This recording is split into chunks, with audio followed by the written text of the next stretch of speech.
Hey guys, TechSource is back with a look at the new iPad mini with Retina Display. This is what everyone has been waiting for, a much smaller iPad with the same experience as the bigger ones, now with a Retina display and the same specs as the iPad Air. They kept the old iPad mini as sort of a budget iPad mini at $299, as the newer iPad mini with Retina display, which we are unboxing today, is priced at $399. And like I said before, you get the same specs as the iPad Air for just $100 less. We have the same A7 64-bit processor with the M7 Motion Core processor with the same display resolution, 2048 by 1536.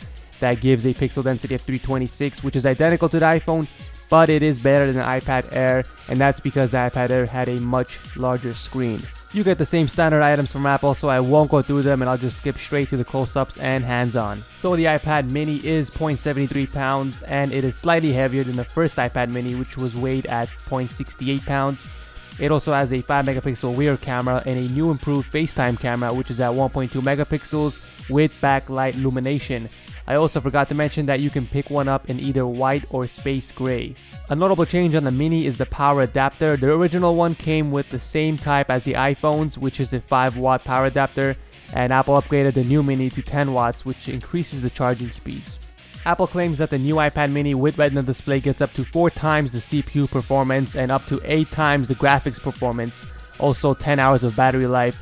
The new iPad mini also uses MIMO technology, which incorporates using 2 antennas instead of 1, delivering up to twice the Wi-Fi performance of its predecessor.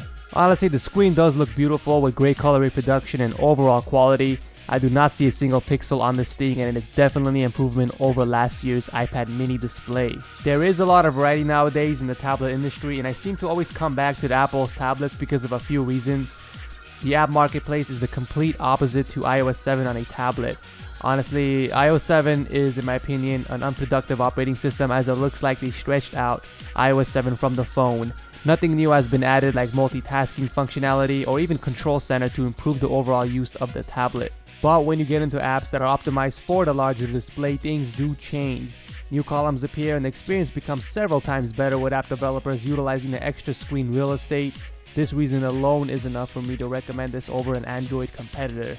So that's it for the unboxing and overview. Make sure you guys are subscribed for more awesome videos and giveaways. This is the Tech Source, and we'll see you next time.